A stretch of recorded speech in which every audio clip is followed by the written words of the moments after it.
Dia. Jesus nos abençoe, nos inspire e nos dê a sua paz. Tempo de consciência.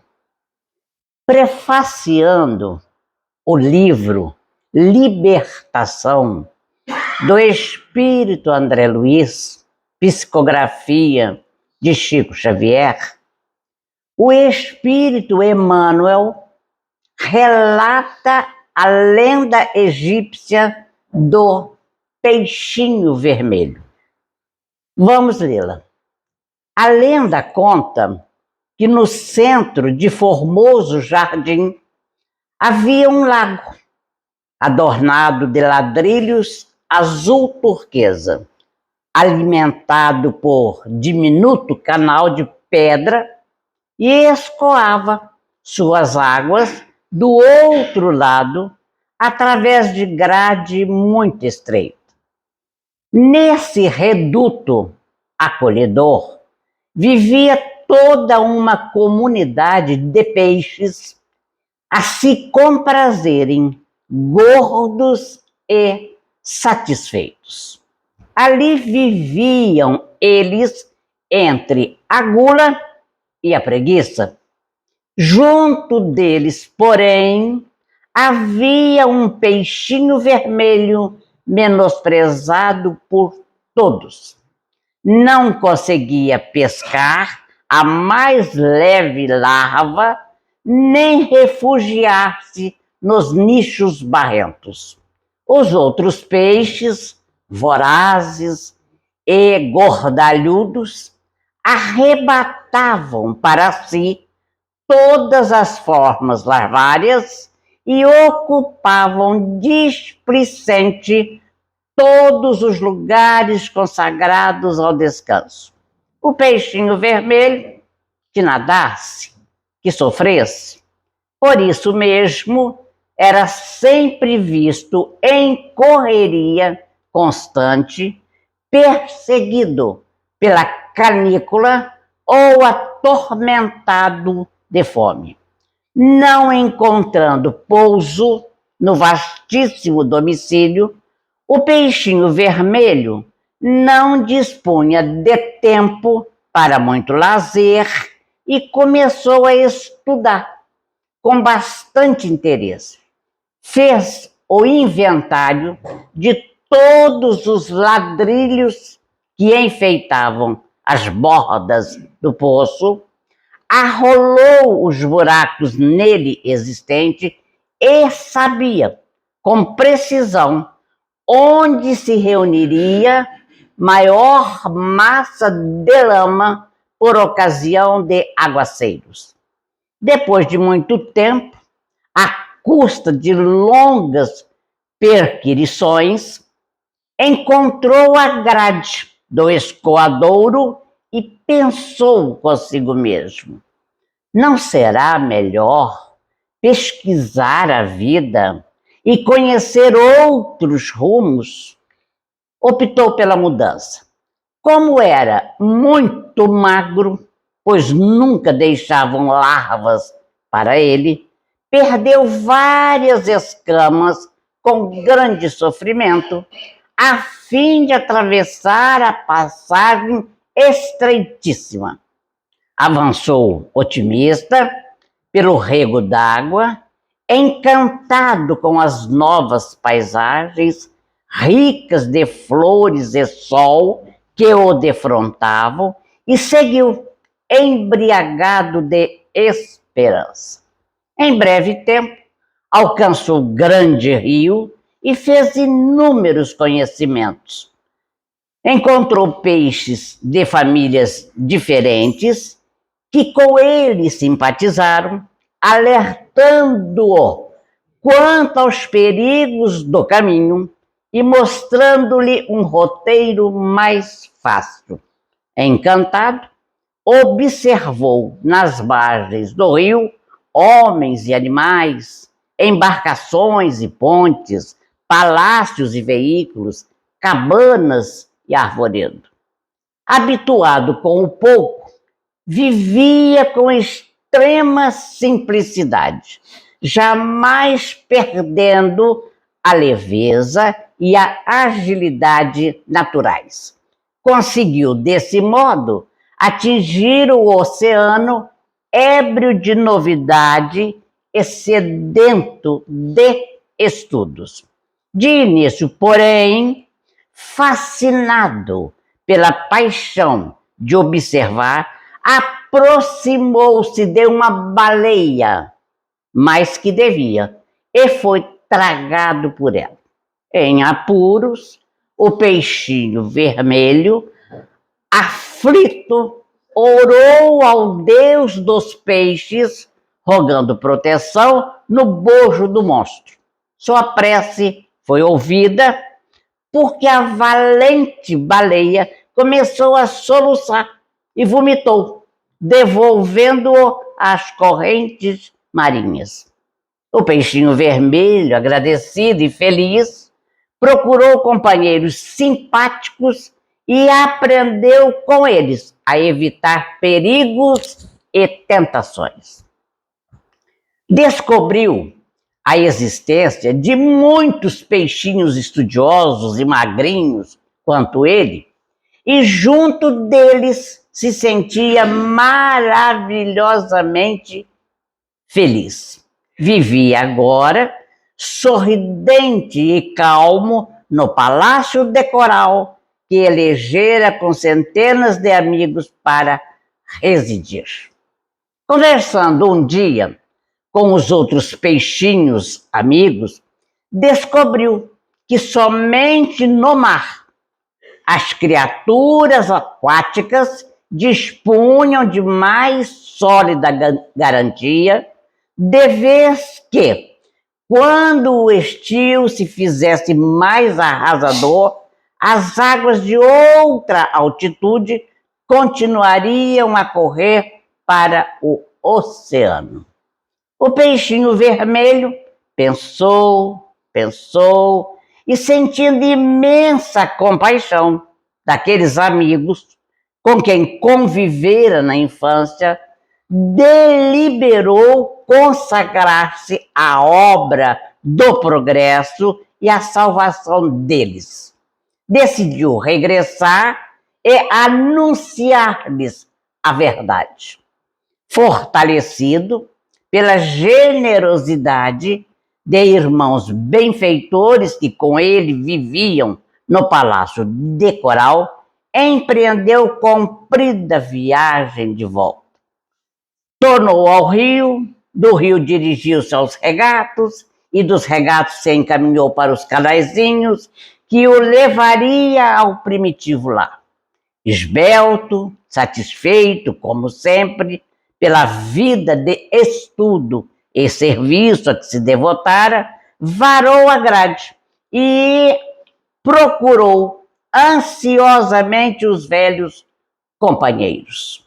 Supôs que o seu regresso causasse surpresas gerais, mas logo verificou que ninguém se mexia. Todos os peixes continuavam pesados e ociosos nos mesmos ninhos lodacentos, de onde saíam apenas para disputar larvas, moscas ou minhocas desprezíveis.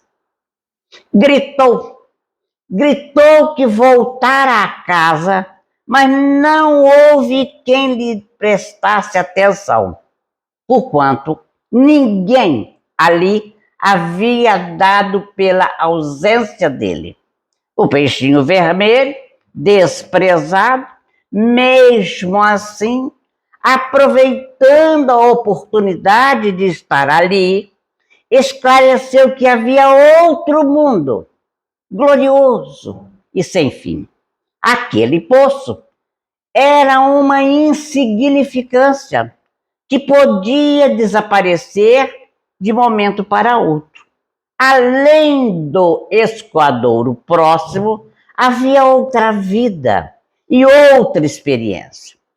Contou que vira o céu repleto de astros sublimes e que descobrira árvores gigantescas, barcos imensos, cidades praianas, monstros temíveis, jardins submersos, estrelas do oceano, e ofereceu-se para levá-los ao Palácio de Coral, onde viveriam todos prósperos e tranquilos.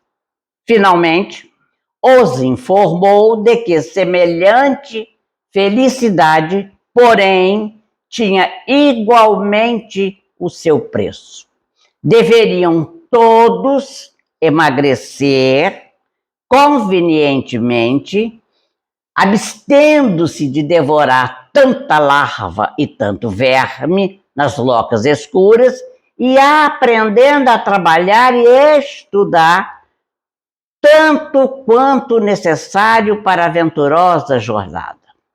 Assim que terminou de falar, todos gargalharam estridentes. Ninguém acreditou nele.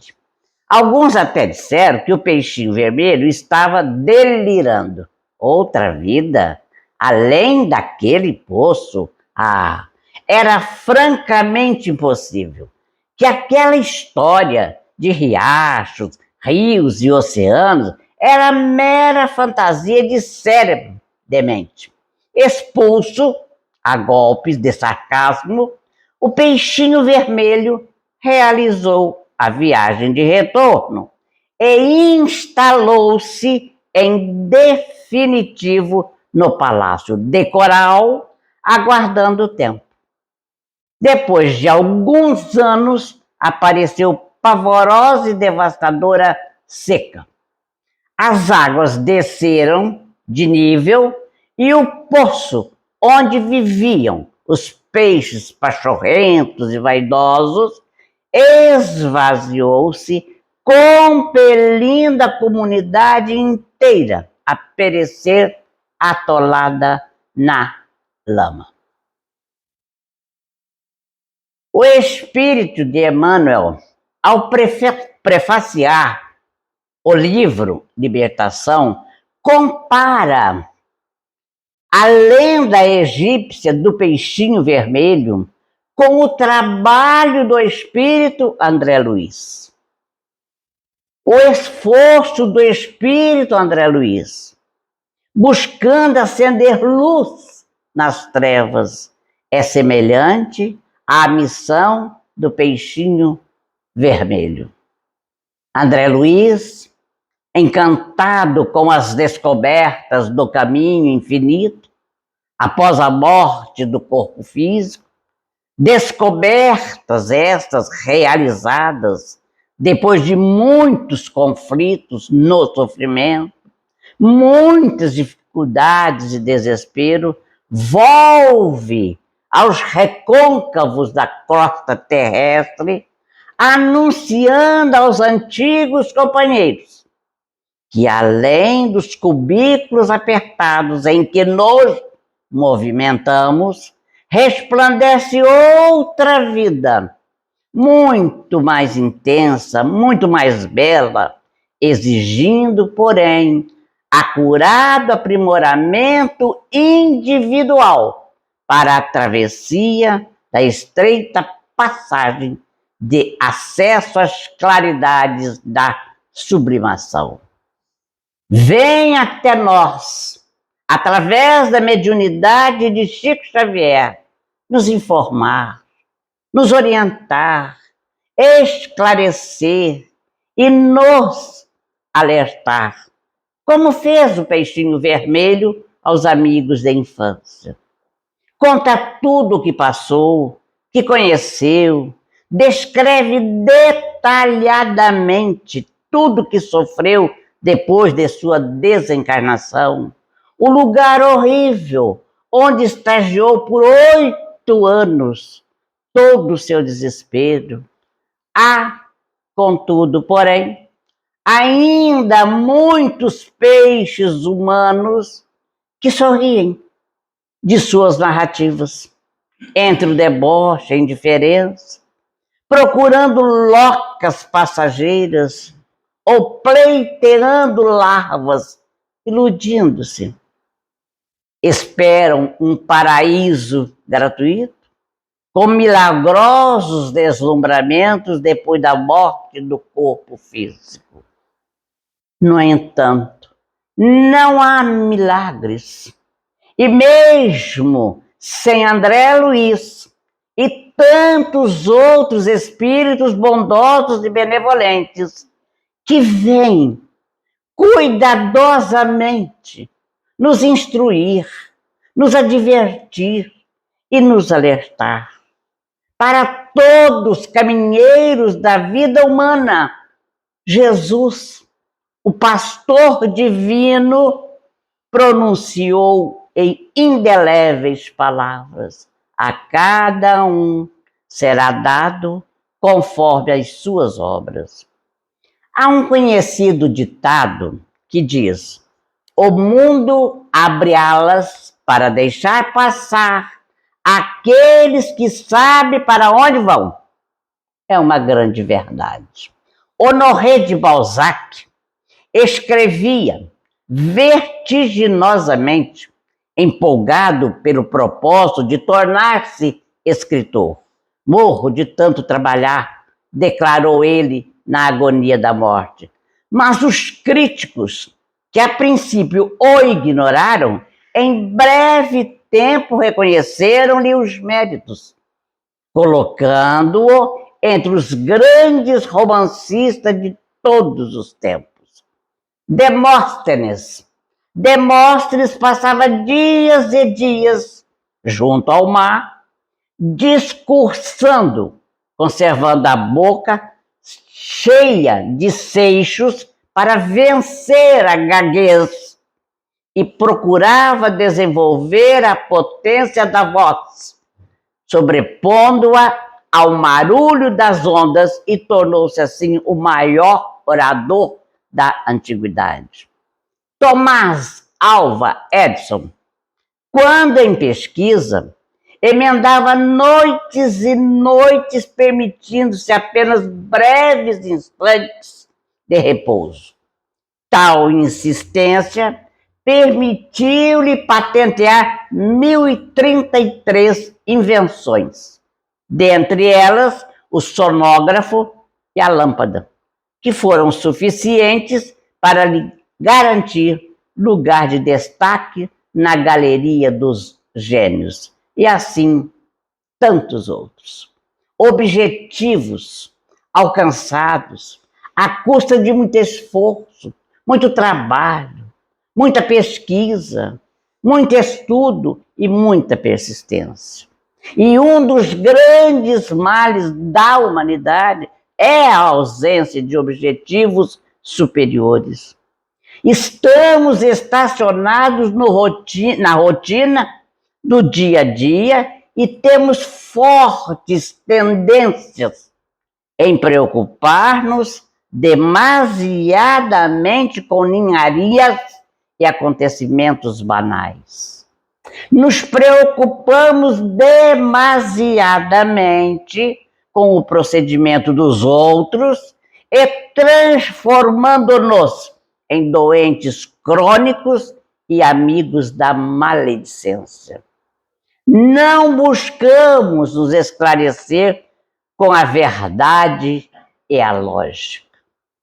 Nos informa o espírito Manuel Filomeno de Miranda que há muitos ainda que dormem o sono da ignorância e não querem despertar.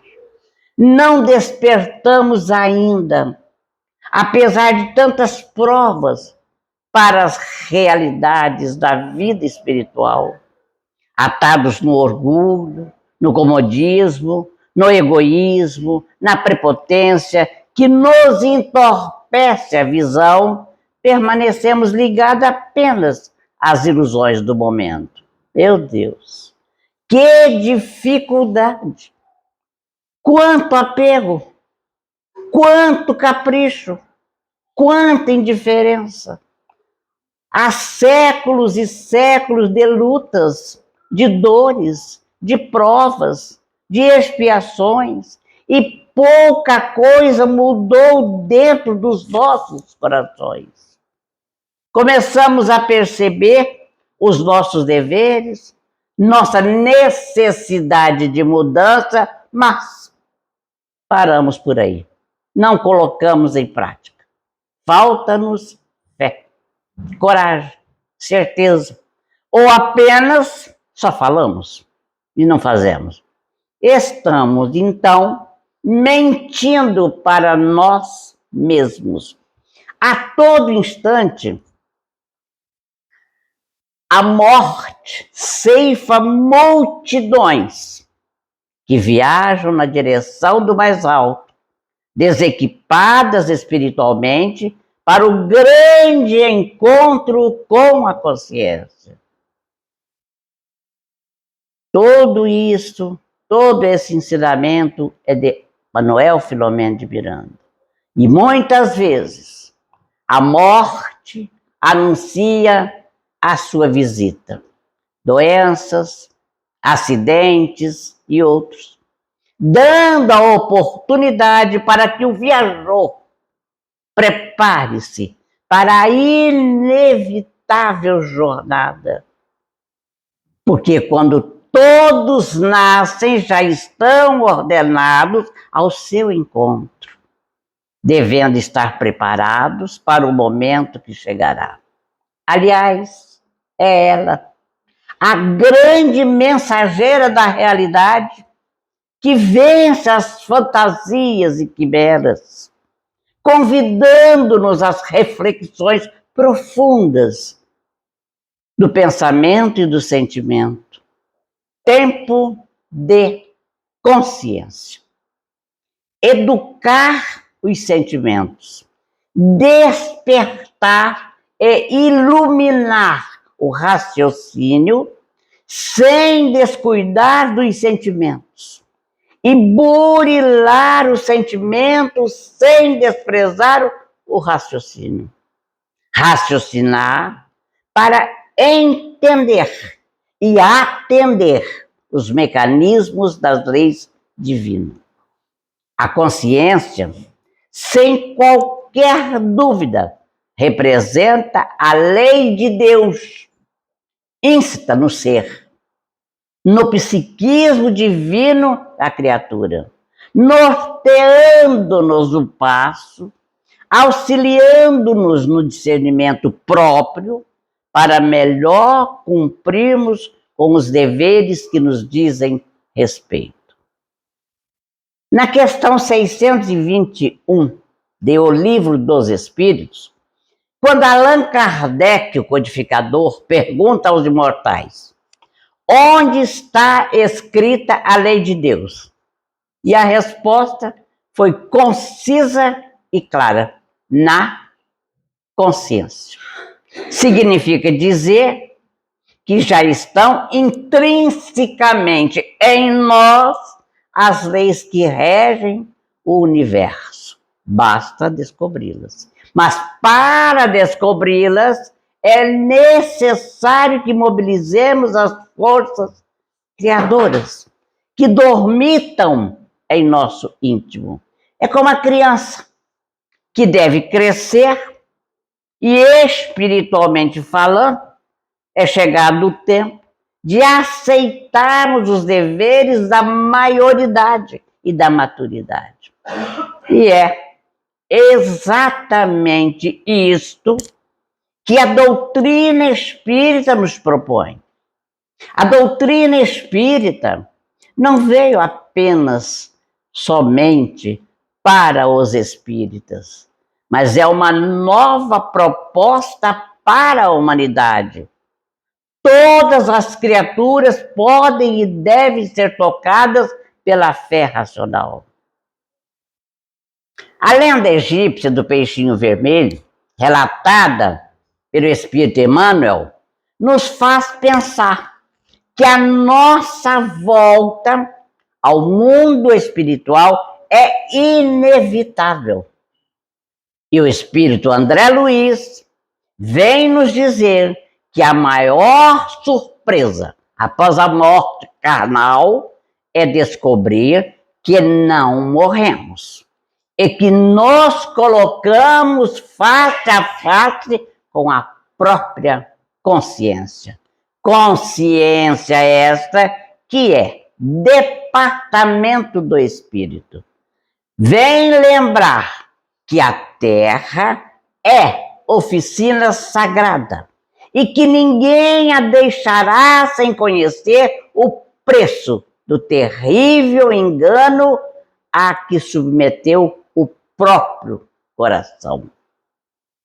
No livro Nosso Lar, que muitos já o leram, muitos o conhecem, ditado pelo próprio espírito André Luiz, no capítulo 1, ele descreve a terrível experiência passada nas horas inferiores, quando da convicção de não haver morrido, sentindo-se joguete das forças irresistíveis, amargurado, doente nas grades escuras do horror. Medo, muito medo, gritando como louco, implorando piedade, clamando contra o doloroso desânimo que lhe subjuga o espírito, ouvindo gargalhadas sinistras, observando formas diabólicas, rostos alvares, expressões animalescas, agravando-lhe o assombro. Onde estaria o lar? A esposa, os filhos, perdera toda a noção de rumo. O problema religioso surgia agora, profundamente aos seus olhos. Permanecia agora que alguma coisa permanece acima de toda cogitação meramente intelectual.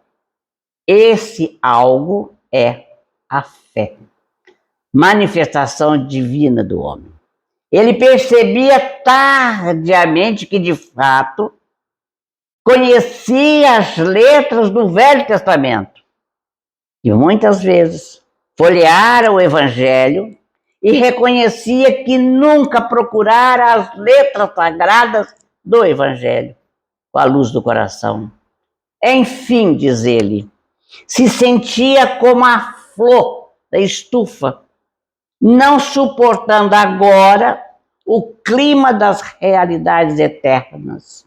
Não desenvolvera os germes divinos que o Senhor da vida coloca em nossa alma.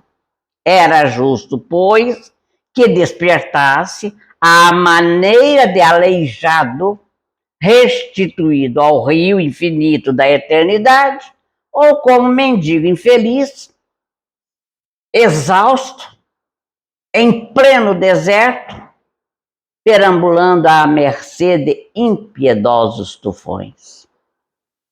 Guardemos a experiência dele, André Luiz. No livro da alma, nos aconselha o Espírito Emmanuel. Ela diz bem alto a experiência que não basta à criatura apegar-se à existência humana, mas que precisa saber aproveitá-la dignamente. Que os passos do cristão, em qualquer escola religiosa, devem dirigir-se verdadeiramente ao Cristo. E que, em nosso campo doutrinário, precisamos, em verdade, do Espiritismo e do espiritualismo, mas, muito mais, da espiritualidade e religiosidade. No final do 1º capítulo desse livro, Nosso Lar, André Luiz envia-nos importante recomendação. Amigos da terra, quantos de vós podereis evitar o caminho da amargura com o preparo dos campos interiores do coração? Acendei vossas luzes antes de atravessar a grande sombra. Buscai a verdade antes que a verdade vos surpreenda. Suai agora para não suardes depois. A vida não cessa. A vida é fonte eterna e a morte é o jogo escuro das ilusões. A alma percorre caminhos variados e etapas diversas. Recebe conhecimentos aqui, ali, avoluma-se em expressão e purifica-se em qualidade antes de encontrar o oceano eterno da sabedoria e do amor. O despertar, portanto, para a realidade no além-túmulo é ocorrência lenta e dorida, pois despertamos com os recursos próprios que armazenamos. Ideal, portanto, seria evidentemente que esse despertar de consciência para a realidade de si mesmo e de sua imortalidade tenha início durante a vida carnal, mediante a disciplina mental, transformando nossos pensamentos em emoções de amor, de fraternidade, de educação e de paz. Diante de tudo isso, de todos esses esclarecimentos notáveis, que tal nos prepararmos para a grande viagem? Não sabemos o que vamos encontrar pelo caminho. Caminho este de ida e depois de volta. Por quê? Uma existência é um ato. Um corpo, uma veste. Um século, um dia. Um serviço, uma experiência. Um triunfo, uma aquisição. Uma morte, um sopro renovador. Quantas existências? Quantos corpos? Quantos séculos? Quantos serviços? Quantos triunfos? Quantas mortes necessitamos ainda? A morte física não é o fim. É pura mudança de capítulo no livro da evolução e do aperfeiçoamento. Ninguém, contudo, perturbará a lei divina. A verdade vencerá sempre e a vida eterna continuará ensinando com paciência maternal. Prossigamos, pois, meus irmãos, no caminho da verdade e do bem, cheios de otimismo e bom ânimo, a caminho de Jesus, com Jesus. Dia chegará que atingiremos as culminâncias do céu. Dia chegará que não mais precisaremos enfrentar as durezas da vida eterna, e sim desfrutarmos as benesses do mundo do amor. Então, como nos diz o Espírito Castro Alves, marchemos. Há mistérios peregrinos, no mistério dos destinos, que nos mandam renascer. Da luz do Criador, nascemos. Múltiplas vidas vivemos, para a mesma luz volver. Buscamos na humanidade as verdades da verdade, sedentos de paz e amor. E em meio dos mortos-vivos, somos míseros cativos da iniquidade e da dor. É a luta eterna e bendita em que o espírito se agita na trama da evolução. Oficina onde a alma presa forja a luz, forja a grandeza da sublime perfeição. É a gota d'água caindo no arbusto que vai subindo, pleno de seiva e verdor. o fragmento do estrume que se transforma em perfume na corola de uma flor. A flor que terna expirando, cai ao solo fecundando o chão duro que produz, deixando o aroma leve na aragem que passa breve nas madrugadas de luz. É a rija bigorna, o malho, pelas fainas do trabalho, a enxada fazendo pão, o escopro dos escultores transformando a pedra em flores, em carraras de eleição. É a dor que através dos anos, dos algozes, dos tiranos, anjos puríssimos faz, transmutando os neros rudes em arautos de virtude, em mensageiro de paz.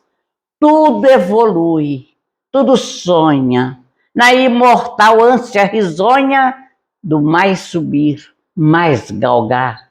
A vida é luz, esplendor, Deus somente ao seu amor, o universo o seu altar.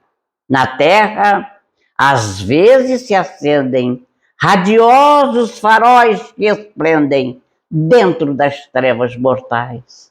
Suas rútilas passagens deixam fulgores, imagens em reflexos perenais. É o sofrimento do Cristo, portentoso, jamais visto no sacrifício da cruz, sintetizando a piedade cujo amor à verdade nenhuma pena traduz. É Sócrates e a cicuta, é César trazendo a luta, tirânico e lutador, é Celine com sua arte, ou o sabre de Bonaparte, o grande conquistador. É Anchieta dominando, a ensinar, catequizando o selvagem infeliz. É a luz da humildade, de extremosa caridade do pobrezinho de Assis.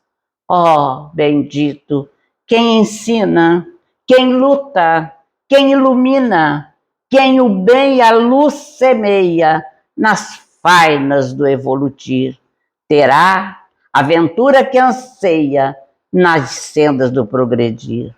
Uma excelsa voz ressoa, no universo inteiro ecoa, para a frente, caminhai. O amor é a luz que se alcança. Tende fé, tende esperança, para o infinito marchai.